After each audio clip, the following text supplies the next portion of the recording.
जी जी, question पूछें।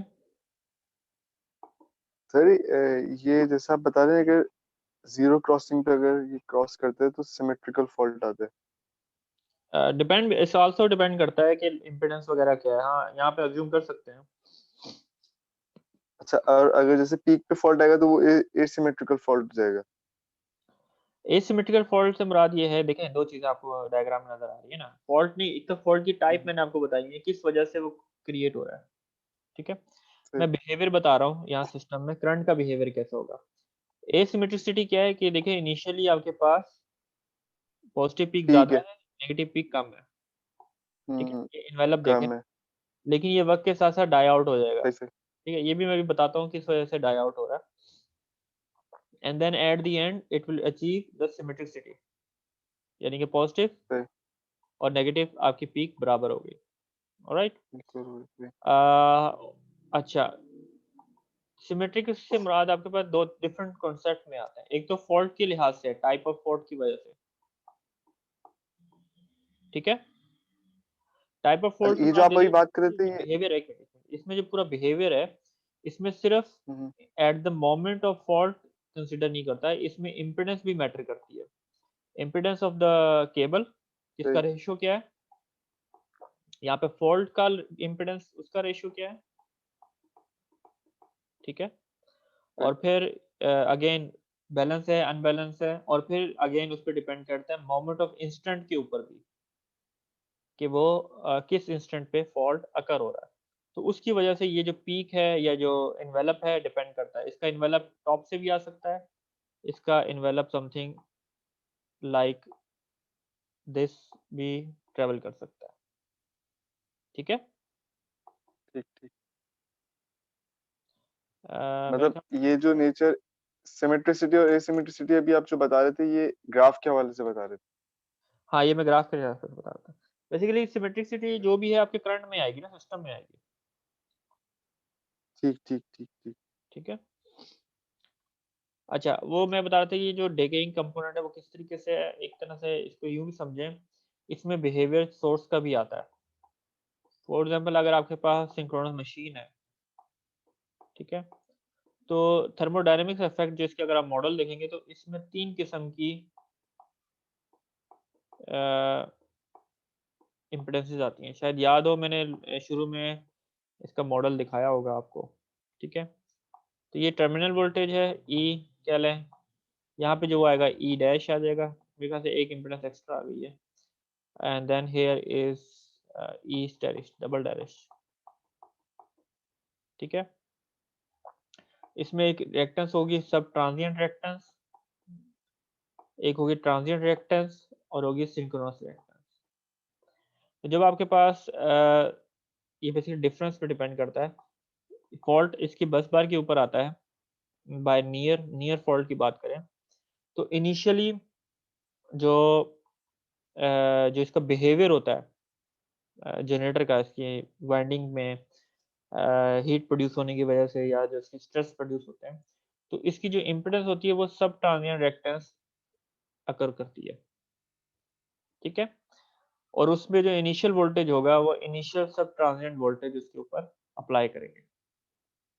तो इसकी वजह से ये जो आपका जो पीक करंट है that is the highest, this is the most smallest value of the current impedance in the generator with some time. तो इसमें कंसीडर किया जाता है सब transient time, time double dash को कहते हैं, कि इस टाइम के बाद ये जो बिहेवियर होता है जनरेटर में वो डिके कर जाता है and the motor shift to transient mode, जो उसकी वाइंडिंग का बिहेवियर है। तो उसकी जो इम्पिडेंस ट्रांजिएंट पीरियड के अंदर जो जनरेटर जो होता है सिंक्रोनस जनरेटर, उसकी इम्पिडेंस जो होगी that is represented by X dash. So at this level उसके अक्रॉस जो वोल्टेज होता है that is also E dash. So generator behaviour would be something like this point, और at the end again after some time, so T dash अगर कहेंगे उसको, सब transient time को कहेंगे, रेफर करेंगे उसको। अगर ये पास हो जाएगा तो उसमें जब उसके बाद आपके पास सिंक्रोनस मोड आ जाएगा, उसमें जो उसकी इम्पिडेंस होगी वो एक्स एस होगी, और इसके टर्मिनल के ऊपर वोल्टेज होंगे वो ई के तौर पे हम रेफर करते हैं। तो बेसिकली जो इम्पीडेंस जो होती है सिंक्रोनस जनरेटर की वो भी वेरी करती है ड्यूरिंग शॉर्ट सर्किट पीरियड में। So that's why we will have some asymmetrical behavior in our current. ठीक है, यहाँ तक बात क्लियर है जी? Yes sir. ओके, अब हम देख लेते हैं कि हमारे पास अगर कोई 3 फेज सिस्टम है तो उसमें हम उसको कैसे मॉडल कर सकते हैं या उसको कैसे एनालाइज करें कि शॉर्ट सर्किट करंट जो है उसमें किस तरीके से कंट्रीब्यूट करता है, उसके कौन कौन से कंपोनेंट है। So the simplest 3 phase system consist of a 3 basic module. तो इसमें हमारे पास क्या है, सबसे पहले वोल्टेज सोर्स है एक, जो कि क्या कहते हैं करंट को कंट्रीब्यूट करती है, जो मेन प्रोवाइड करती है source, current source. So voltage source is behind the impedance of the generator. So just like here.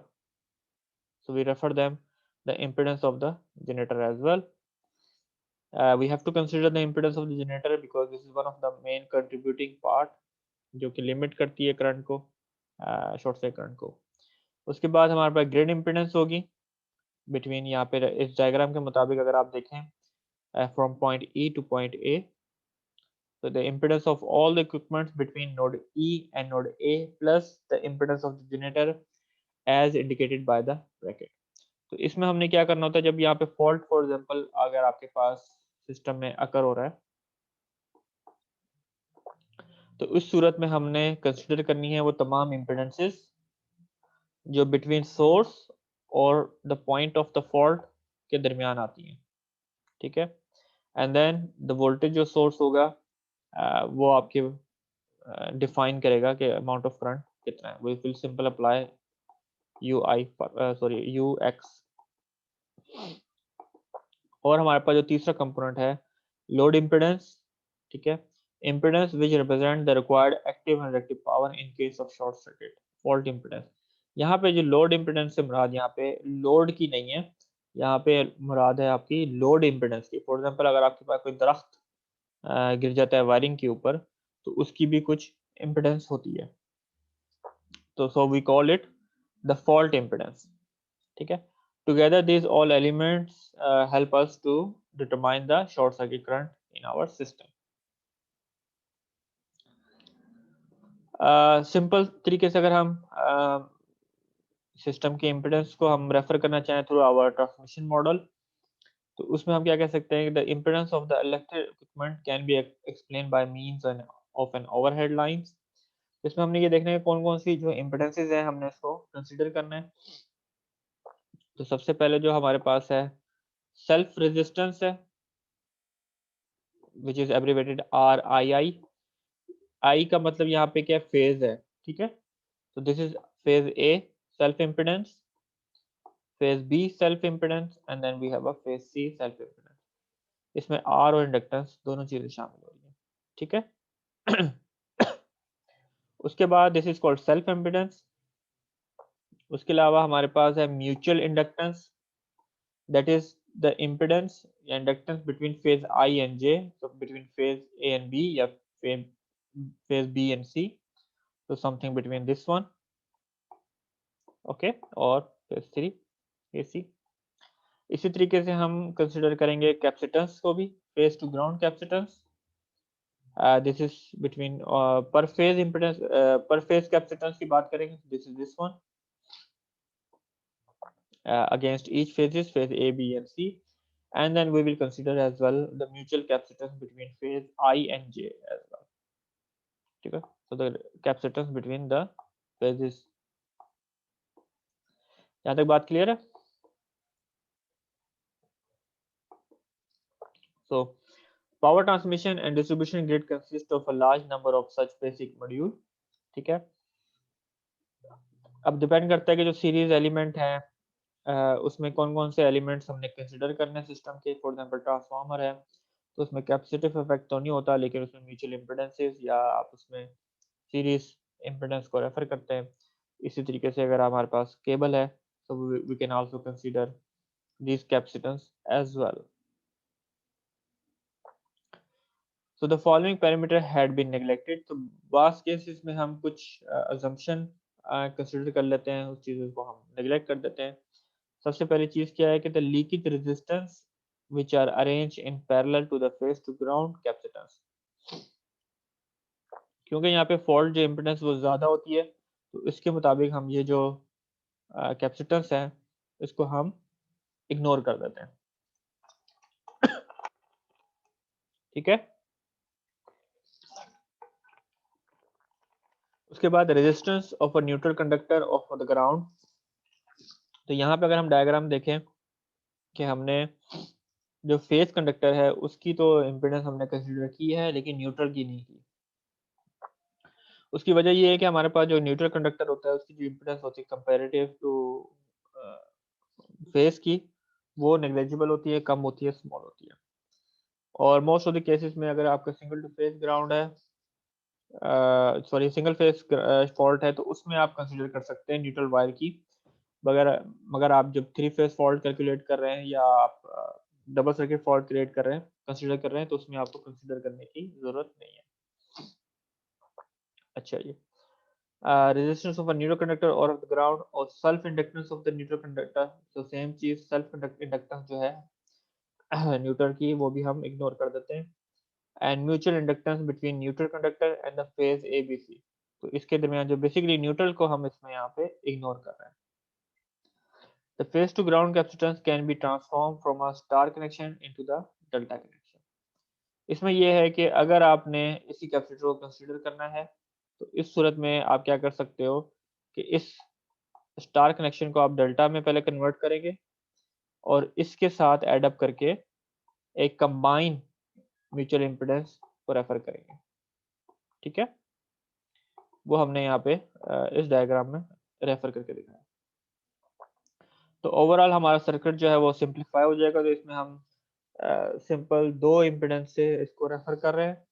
एक तो सीरीज इम्पिडेंस है which is ZA, ZBB और ZCC से abbreviated है, and then we have a impedance between phases। ठीक है, इसमें inductance plus capacitive mutual impedance दोनों कंसिडरेबल है। ठीक है, अब जो हमारा सिस्टम है वो थोड़ा सा सिंगल डायग्राम इसकी इस तरीके से बन जाती है। तो एक तो हमारे पास क्या है, वोल्टेजेस, मेन सिंक्रोनस जनरेटर जो है उसके बिहाइंड जो सोर्स है, main source, and then we have the series impedance. इसमें आपके पास सिंक्रोनस जनरेटर की इम्पिडेंस, ट्रांसफार्मर, केबल, जो भी सीरीज एलिमेंट है बिटवीन फॉल्ट और सोर्स के दरमियान जो इम्पिडेंस आ रही है वो कंसिडर हो रही है। Mutual impedance and the fault impedance. तो this is the fault impedance here.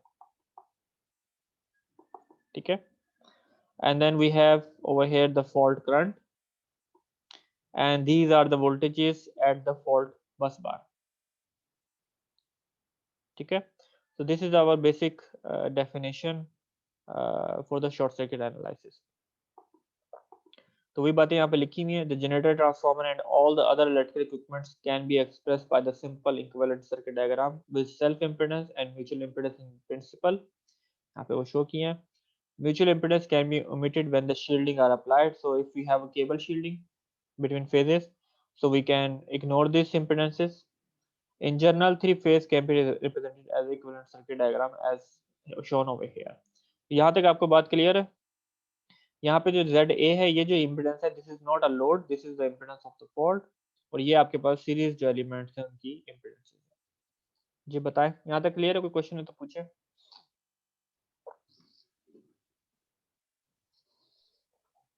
Sir most of the cases में तो शील्डेड ही होता है, तो मोस्टली तो इग्नोर ही होती होंगी, ओमिट नहीं, होती अगर होंगी आपके पास mutual overhead impedance. Transmission line है, देन अगर हाई वोल्टेज अच्छा हाँ, टेंशन लाइन है। सही सही सही सही। शील्ड इस्तेमाल होती है नॉर्मली मीडियम में या फिर और मशीन्स भी लो वोल्टेज में आ जाएगी कमर्शियल एरियाज में। सही है। ठीक है, ठीक ठीक। अच्छा जी। आगे चलते हैं। अब इस सर्किट डायग्राम को अपने ध्यान में रखें या इसको आप नोट डाउन करें, ठीक है। अब जो डेरिवेशन है वो हम इस सर्किट डायग्राम के ऊपर करेंगे। अगर हम इसको मैट्रिक्स की फॉर्म में लिखें, so the parameter are positive in direction of arrow. Load reference system देख रहे हैं यहाँ पे, हमने load oriented sign convention apply कर रहे हैं। The following system equation can be specified if apply Kirchhoff voltage law. तो सिंपल अगर हम मैट्रिक्स की फॉर्म में लिखें तो these are the voltages at the fault location. This is the supply voltage minus the voltage drop across the series element. तो इसमें आपके पास क्या आ जाएगा, the matrix, ठीक है। एक हमारे पास सेल्फ इम्पिडेंसेस है। जी हेलो, आवाज आ रही है आपको? जी जी। अच्छा। and then we have a mutual impedances over here. So these are mutual impedances. Sir ये फॉल्ट वाली है ना? ये पूरे सिस्टम की हैं। अच्छा टोटल। ये बेसिकली सीरीज एलिमेंट की ना, फॉल्ट की तो इसके अंदर आएंगे ना। नहीं इम्पीडेंसेस जो है ये जो इम्पिडेंसेस हैं इस जी जी। एलिमेंट्स की हैं, अच्छा ये इन वाली एलिमेंट्स की, है। ये वाली। अभी हम अभी हम नॉट इनको दिस वन। कंसिडर नहीं कर। नहीं, ये तो वोल्टेज में आ गया ना, हमने वोल्टेज को कंसिडर किया है, ठीक है। ठीक है। अभी डेरिवेशन देखें आगे, आगे जाके हम कंसिडर कर रहे हैं। तो ये वोल्टेज है, हम simple voltage law apply, Kirchhoff voltage law apply कर रहे हैं ना। इसका वोल्टेज अगर ठीक है। आपने फाइंड आउट करना है तो this voltage minus voltage drop, then you get this voltage. उसमें ये हम्म। इम्पीडेंस तो कंसिडरेबल नहीं है ना, सही सही। ठीक है। तो मैट्रिक्स की फॉर्म में अगर हम नोटेट कर दें तो आपके पास सिस्टम आ जाएगा, voltages at the fault, supply voltage minus the impedance into the current. यहाँ पे नोट डाउन करें, the impedance matrix of the grid impedance is symmetrical. हमने यहाँ सिमेट्रिकल कंसीडर किया बिकॉज जो Zij ये है, ये वाली और ये वाली आपस में बराबर है। So AC is equal to CA, similarly BC is equal to CB,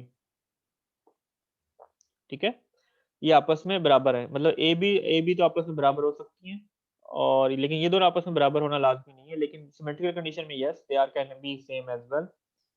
तो यहाँ पे हम कंसिडर करें तकरीबन ये यूं कह लें कि ये तमाम इम्पिडेंस जो है आपस में बराबर है, ठीक है, ये वाली भी और ये आपस में बराबर है, सेल्फ वाली। ओके, तो this is a symmetrical condition. Again symmetrical system हम किसको कहेंगे, व्हाट इज सिमेट्रिसिटी। सबसे पहले क्या होना चाहिए हमारे पास, जो वोल्टेज का magnitude, if these are the voltages, phase A supply voltage, phase A, B and C, they are equal in magnitude and they are equally displaced with each other with the versor A। तो यहाँ पे क्या होगा, 120 degree, A is 120 degree, ठीक है। और ये जो A है उसको हम कहते हैं वर्सर। वही चीज यहाँ लिखी है, the three phase system is called symmetrical if the supply voltage, the grid impedance and the load impedance are symmetrical.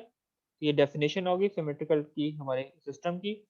And the condition for symmetry are as follow. तो सबसे पहले आपके पास आ रहा है सप्लाई वोल्टेज की कंडीशन क्या है हमारे पास, कि हमारा जो फेज ए है एंड देन फेज बी जो है वो phase A times A square, and phase C जो है ए टाइम्स फेज ए। मतलब फेज ए क्या आपको एक बताता है, रोटेशन बताता है ए वेक्टर की वर्सर के, for example in a anti clockwise direction, this is called a when it is displaced at 120 degree. इसकी वैल्यू अभी नेक्स्ट स्लाइड में आती है। तो सिंपल अगर आप इस वेक्टर को, वेक्टर ए को ए टाइम्स रोटेट करें, यानी को ए से उसको मल्टीप्लाई कर दें, आपके पास वेक्टर सी आ जाता है जो शोन हुई है, और इसको ए स्क्वायर से करेंगे मल्टीप्लाई तो आपके पास वेक्टर बी आ जाएगा, ठीक है। बात क्लियर है?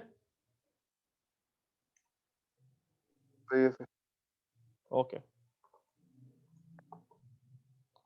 so this is the condition of our symmetrical voltage supply।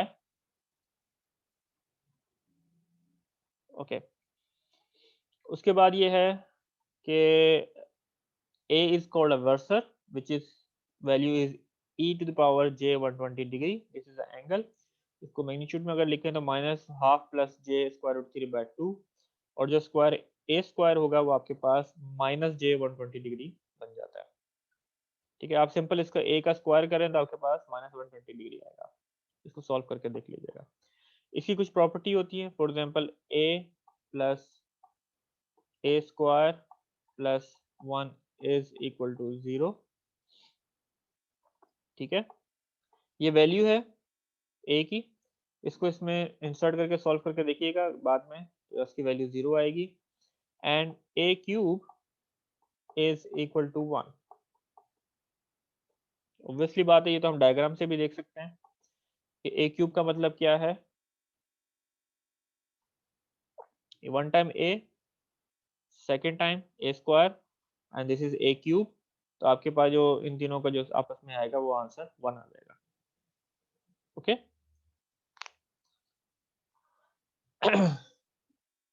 Alright.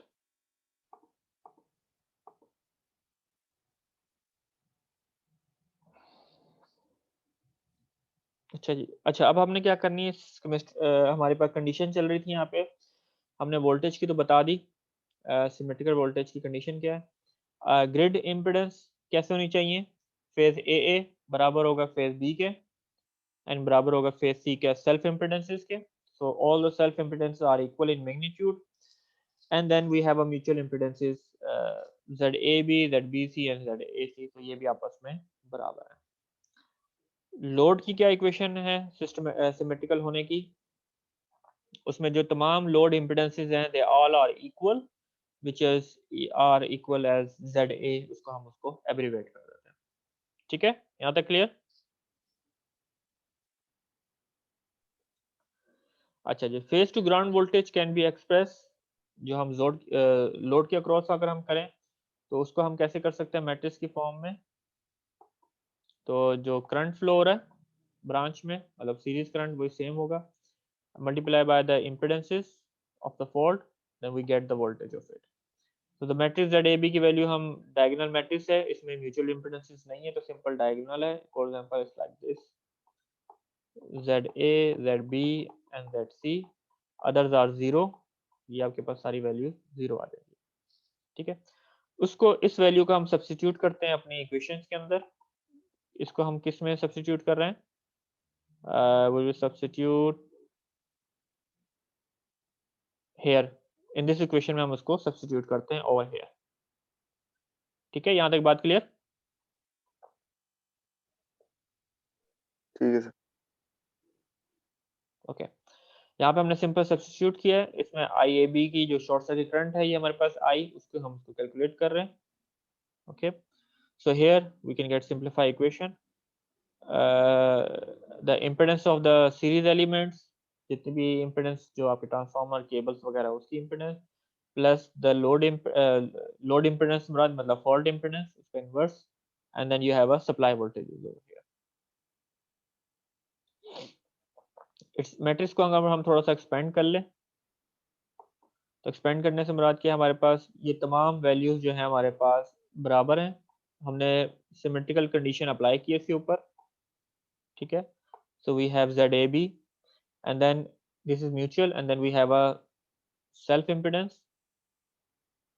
okay, so ZA, this is for the branch elements, मतलब ट्रांसफॉर्मर्स या केबल्स, और ये आपके पास फॉल्ट है वो तमाम आपस में इक्वल है।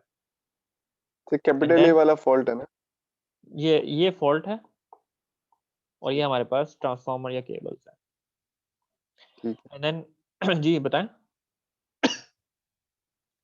ओके, उसके बाद हमारे पास हमने सिमेट्रिकल कंडीशन अप्लाई कर दी वोल्टेजेस की, तो phase A is equal to supply voltage हमारे पास बराबर है PA, मतलब सप्लाई वोल्टेज के बराबर है। Phase B we have A square times phase A, and then we have phase C A times of phase A। ठीक है, इसको अगर हम एडमिटेंस मैट्रिक्स की फॉर्म में लिखें तो it will be something like this. Okay, तो हमारे पास एडमिटेंस की फॉर्म में क्या आएगा कि हमारे पास सेल्फ एडमिटेंस जो है सबकी बराबर होगी और म्यूचुअल एडमिटेंस आपस में बराबर होगी। इसको अगर हम एक्सपेंड कर लें, अगर आप इस मैट्रिक्स को एक्सपेंड करेंगे, we will have this equation. तो हमारे पास जो फेज करंट कैसे कैलकुलेट हो जाएगा, we have the admittance of the self admittance minus mutual admittance. इसका परफॉर्म कीजिएगा, मैथमेटिकली सॉल्व कीजिएगा, तो आपके पास इक्वेशन आ जाएगी। And then the single phase voltage. इसी तरीके से जो फेज बी होगा वो आपका फेज ए का ए स्क्वायर टाइम्स आएगा, और फेज सी जो होगा वो आपका ए टाइम्स फेज ए आएगा।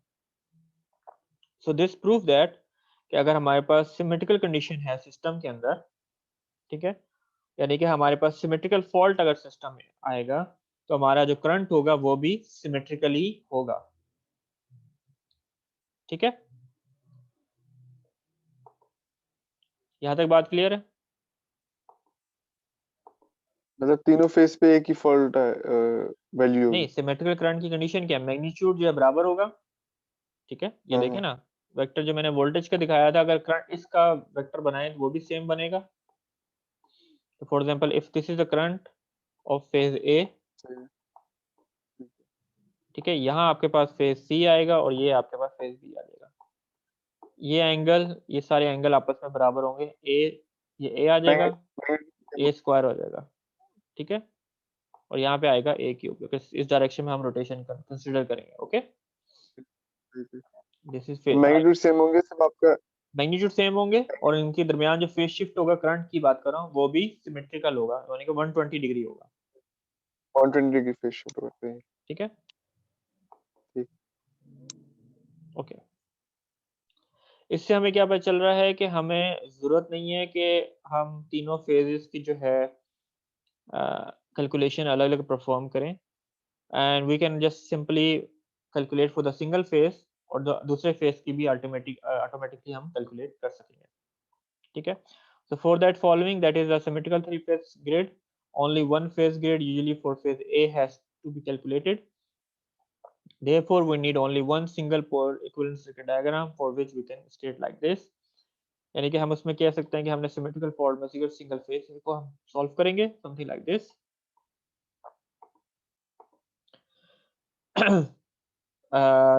So far for unknown grid impedance, अब हमने क्या कैलकुलेट करने के, ग्रिड की जो इम्पीडेंस है इसको कैलकुलेट करना है।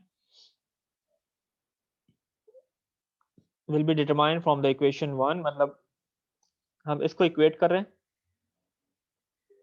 with our some equation above, something like this। मेरे ख्याल से पहली वाली इक्वेशन जो है इसको हम इक्वेट करेंगे उसके साथ। ओके, तो बेसिकली हमने यहाँ पे जो इक्वेशन है इसको हम एक्सपेंड कर रहे हैं। पहली इक्वेशन आपने नोट डाउन की हुई है?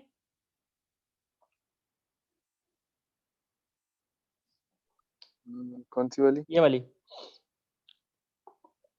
इस नहीं, इक्वेशन को हम सॉल्व कर रहे हैं, सही है। क्योंकि हमने क्या सिमेट्रिकल सिस्टम है ना, और हम्म, सिमेट्रिकल सिस्टम में क्या होता है कि हम सिर्फ सिंगल फेज, जो फेज ए है उसको हम कंसिडर करके सॉल्व करेंगे। ठीक है, तो rest of the system is not needed. तो हम इस इक्वेशन को अगर एक्सपेंड कर लें, वही मैंने आगे एक्सपेंड किया हुआ है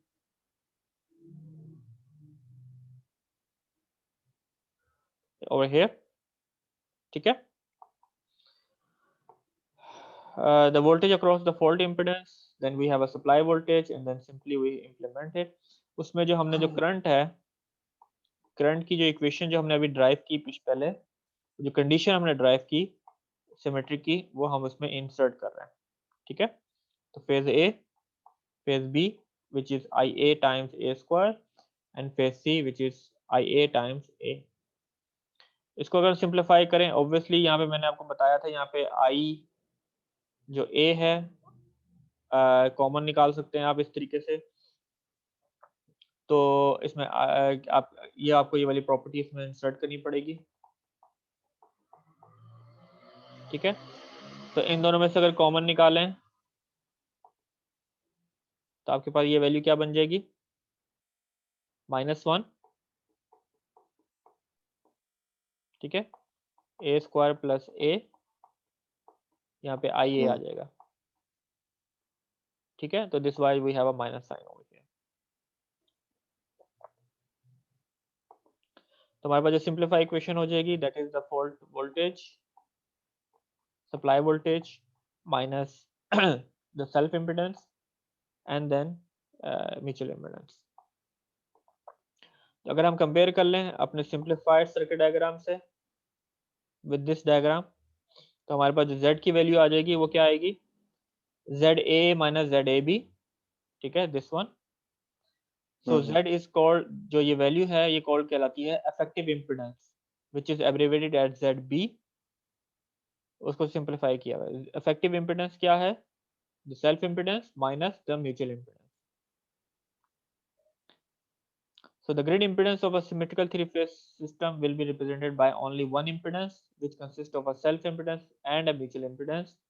और इसको हम अप्लाई करके क्या कर सकते हैं, symmetrical grid impedance according to the equation 1 and 2, जो मैंने हम ऊपर जो ग्रिड इम्पीडेंस कैलकुलेट करने का मेथड बताया है, और इसमें symmetrical load according to 11 equation number 1, मतलब जो ऊपर जो इक्वेशन है उसके मुताबिक हम कंसीडर करेंगे तो उसमें ये आ रहा है हमारे पास Z जो फॉल्ट इम्पीडेंस है अगर वो 0 है, ठीक है, और हमारे पास फॉल्ट वोल्टेज जो है अगर 0 आ जाए, so we have phase A is equal to phase BA minus ZB into ZA, इसमें ये वैल्यू 0 है। तो हम वैल्यू कैलकुलेट कर सकते हैं फॉल्ट करंट की समहाउ किस तरीके से, विद दिस वन, ओके। तो यहाँ पे हमने इस, अगर थ्री फेज फॉल्ट आएगा हमारे पास विदाउट ग्राउंड फॉल्ट, तो हम उसकी वैल्यू सिंपल कैलकुलेट कर सकते हैं सप्लाई की वोल्टेज, सिंक्रोनस मशीन वगैरह जो भी सप्लाई प्रोवाइड कर रही है voltage, and then we have effective impedance and we just simply divide them and we get the fault current, ठीक है, यहाँ तक क्लियर है।